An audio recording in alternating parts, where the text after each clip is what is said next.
Hello, buenas tardes. Good afternoon from Miami, Florida. This is Coach Mario from Inside the Ropes. Inside the Ropes with Coach Mario. How you guys doing? It's a beautiful day again in Florida, in Miami.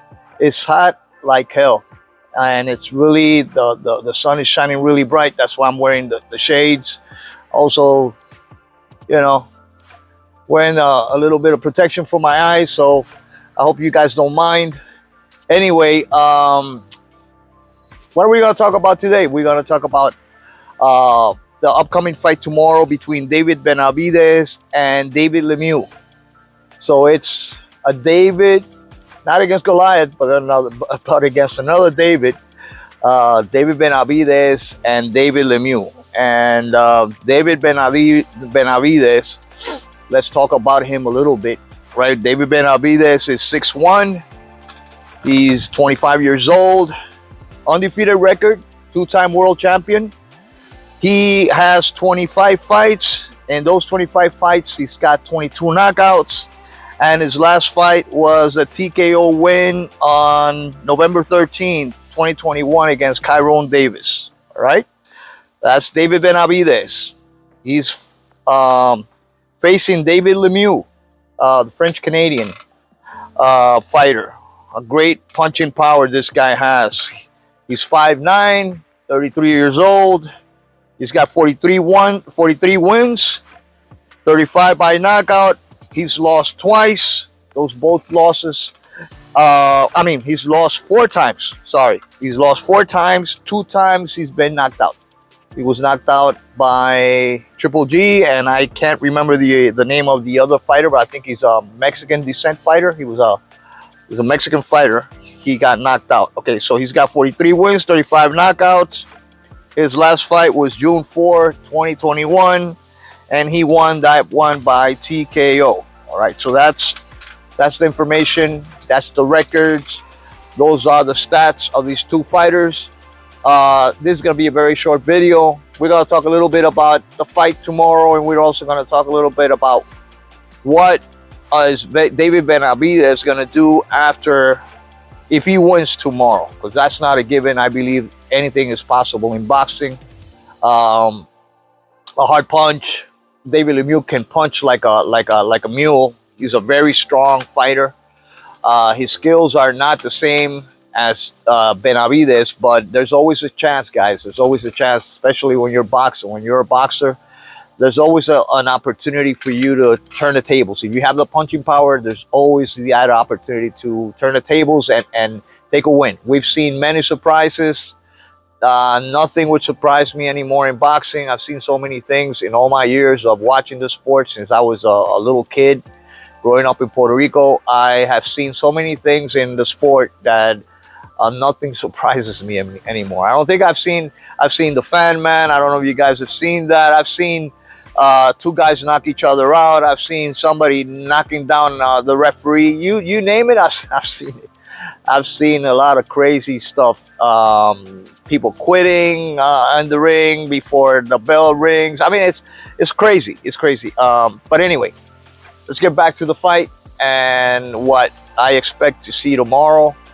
And what I expect to see tomorrow is a knockout, guys. That's my prediction. I call a knockout before the 8th round for David Benavidez. All right. If he's careful, he boxes. He uses his reach, his fast hands, punching power. I don't think this fight is gonna last much. And David Lemieux, what he has to do is fight on the inside. You're running a risk with David Benavidez, because David Benavidez can fight on the inside, on the outside. He does have little problems, I believe, with defense. But overall, he's a much better, talented boxer, 2-time world champion. This guy's big. He should be fighting pretty soon at 175 easily. So my perception is that tomorrow, before the 8th, my prediction before the 8th, David Benavidez will take out David Lemieux. All right, David versus David. All right, beautiful. I could tell you what I'm thinking about is a beautiful hook to the body and double up to the head, and that might be able to take down David Lemieux. So, but anyway, TKO, stoppage, stop by the corner, knockout, any one of those things, I see David Benavidez winning this fight tomorrow, all right, with no issues, with no problems. Okay, what's next for David Benavidez? So as you know, my last episode, we spoke about what was next for Canelo. So I think those two guys have to meet up really soon, and this is why I say they have to meet really soon. And if I was Canelo, and obviously I'm not Canelo, obviously, right? And I can't think the way he does. But if I was in his position, let's say now I'm in his position, what would I do? I would not rematch Bivol. I would not rematch Bivol. 2 losses in a row are very risky. I wouldn't rematch him at 175. I wouldn't rematch him at 168. I would take on Triple G, and like I said before, he needs a boost of his confidence again. Canelo does. Try to get that bad taste of defeat, and basically beat somebody else, somebody that is as known and such a great figure of boxing of the last decade, all right? A guy that was feared by everybody in the middleweight division, a guy that was avoided also by Canelo. Come on, guys. You know, he's been avoiding Triple G like the plague. Now that he's 40 years old and he's lost a step or two, you know, it's going to be a lot easier for Canelo supposedly to win. And we'll talk about that when that opportunity comes, when that fight comes to fruition. But that's what I would do if I were Canelo. I would fight Triple G, or I would fight somebody in the top 10 in the 168 and get a little bit of boost of confidence. You don't want to lose twice in a row. And I don't think he would fight David Benavidez. I don't think he's he's going to fight somebody that actually is going to make money for the Zone, Eddie Hearn, and stockholders of the Zone and of that organization. He's going to have to fight somebody that's challenging. He's not going to be able to fight, a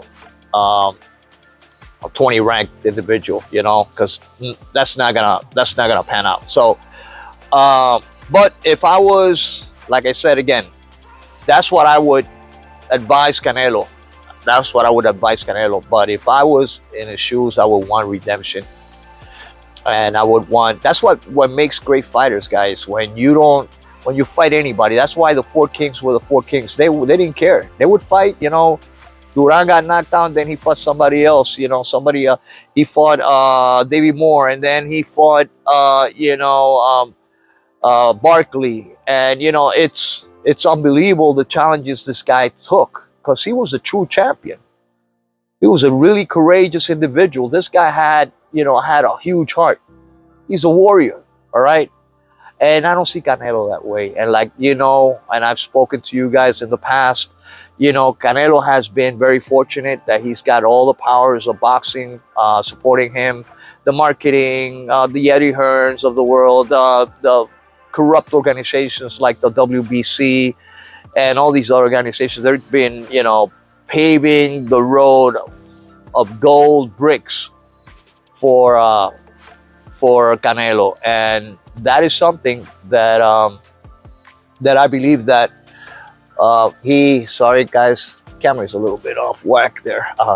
So that's something that I believe that has made him so successful. He's a great fighter. I don't take anything away from Canelo. He's a great fighter, but yeah, he's had a lot of help. So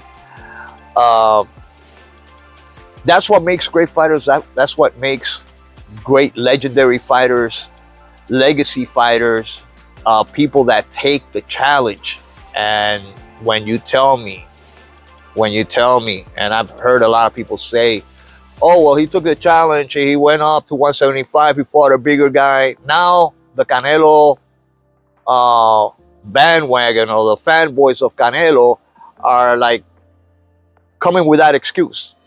Oh, he's fighting bigger guys, blah blah. Come on, he fought a whole bunch of guys that were bigger than him. A whole bunch of guys that were bigger than him. Callum Smith was actually taller than Bivol. Kovalev was taller than Bivol. They probably weighed about the same, you know, but he would carefully chose those people. How tall was Rocky Fielding? He was a lot taller than him. Yeah, he went up in weight to fight this guy. So don't give me that excuse anymore. That he's fighting taller guys, bigger guys. He wanted to be great. That's the last excuse I've been hearing. He dared to be great. He dared to be great. No, he thought, and he was delusional. He has delusions of grandeur, thinking that he could take anybody, even Usyk. And that's what happens in your mind sometimes when you think, you know, you've been handed all these, you know, easy fights. You know, paper champions, guys over the hill, little guys like Amir Khan, you know, Josecito Lopez, all these guys he's beaten. You know, he's had an advantage. The only ones that he didn't have an advantage was Triple G. And look, he's avoided him for a long time. So I don't want this to turn into a Canelo episode, but, you know, Benavidez and Canelo are linked, you know. So that's the reason why I bring them up, all right? It's not hate. It's just basically how boxing is and what I foresee in the future. So, again, Benavidez by TKO, stoppage, or knockout against David Lemieux. I don't see David Lemieux pulling this one out. I think that if he loses this one, he should hang him up. All right? So that's what I think. What's next for David Benavidez? We'll see. We'll talk about that in my next episode. I'm going to make this one short. I just wanted to say what my prediction is, what I believe is going to happen tomorrow. So I'm looking forward to that, seeing the growth of David Benavidez. I think that that Charlo doesn't want to fight. I mean, it's going to be so hard for him to get fights at 168 and below. So if he wins this one and in the next 3-4 months he doesn't get another competitive fight, if Canelo doesn't take the bait and fight Benavidez or fights Charlo, you know, or decides to you know, to do something else with his career, I think David Benavidez should move up in weight class 175. And I think he's got shots there, all right? He's got opportunities there. He's very young. He's a young guy. And I would love to see some of these guys, him scrap with some of these guys. Let's say, for instance, Benavidez wins tomorrow and Canelo doesn't want to fight him next. He fights Triple G. And he doesn't get a fight after that with Canelo if he beats Triple G, because that's another one. We got to talk about that. Triple G could throw you know, wrench into the machine there and make it hard for Canelo to give him a devastating loss, and that would be really bad for Canelo. But what he should do is fight the loser of Beterbiev and Joe Smith, and that would be a great fight. I mean, I'm assuming that would be Joe Smith. I'm taking Beterbiev on that fight. We'll talk about that in the future. I'll give my predictions of that fight, but I'm leaning towards Beterbiev as for right now. I might change my opinion. All right, guys. Well, anyway, from Miami, Florida, it's a really hot day, but it's really breezy. You can see my greenhouse behind me. I like all this stuff, man. I like nature. I like you know, I grew up in a little town in Puerto Rico, right next to the ocean, and I love the country. I love nature. I love all that stuff, you know, and I love fighting. I love boxing, all right? But anyway, guys, if you're ever in town again, like I said, come and visit me at Warriors Pride Boxing Academy in the Kendall area. You're from the South Florida, come and visit, give me a call. Let's talk boxing. Come on by, and I'll show you around. And maybe we can do a training session together, or we can talk more about boxing, or you can come and participate in one of our classes. But anyway, thank you very much for watching another episode of Inside the Ropes with Coach Mario. Until next time, peace.